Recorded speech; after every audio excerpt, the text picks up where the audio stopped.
Hello everyone, my name is Muñoz and I am a reference librarian at the Morristown and Morris Township Library in Morristown, New Jersey. And welcome to the first of a series of videos that I'm going to be sharing with you all. It's called the Foreign Film Series Online, and I will be sharing with you some recommendations of films, foreign films in this case, that hopefully will whet your appetite. And during this time of crisis, many of you are looking to do some new things, and maybe one of those things is to explore new films. And so hopefully this series of videos will help you out with that.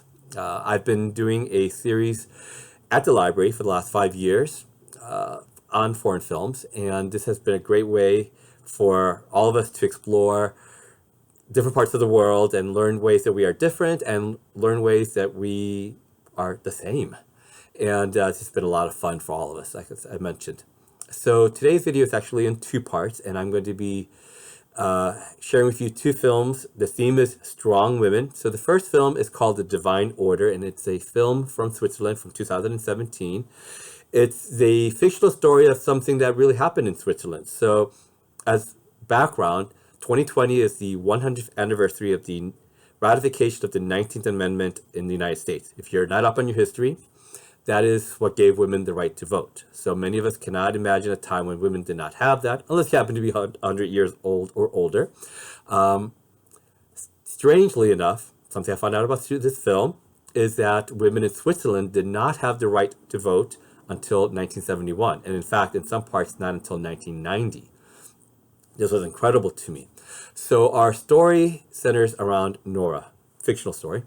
And she's a young housewife and very loving husband. She's raising two young boys. Her father-in-law lives with them. She's not so happy about that. He's very domineering. And otherwise, her life is pretty good.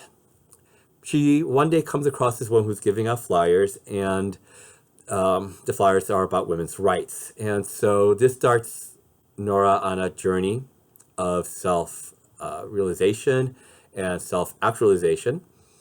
And not just herself, but her family and her fellow women and men in the village. So until that point in the story, Nora had not really realized that her life and the lives of other women were kind of constricted. So, for example, at one point, her sons are getting older now, so she's thinking, well, maybe I could start working from home. And her husband basically shuts her down, and he's not a villain, but he shuts her down, and his comeback is, let's have another kid. And basically lets her know, and this is true, that women did not have permission. Not only did women not have the right to vote, but women could not work outside the home without permission. Here's my cat Everest she's a she, and she's very interested in knowing about this as well. So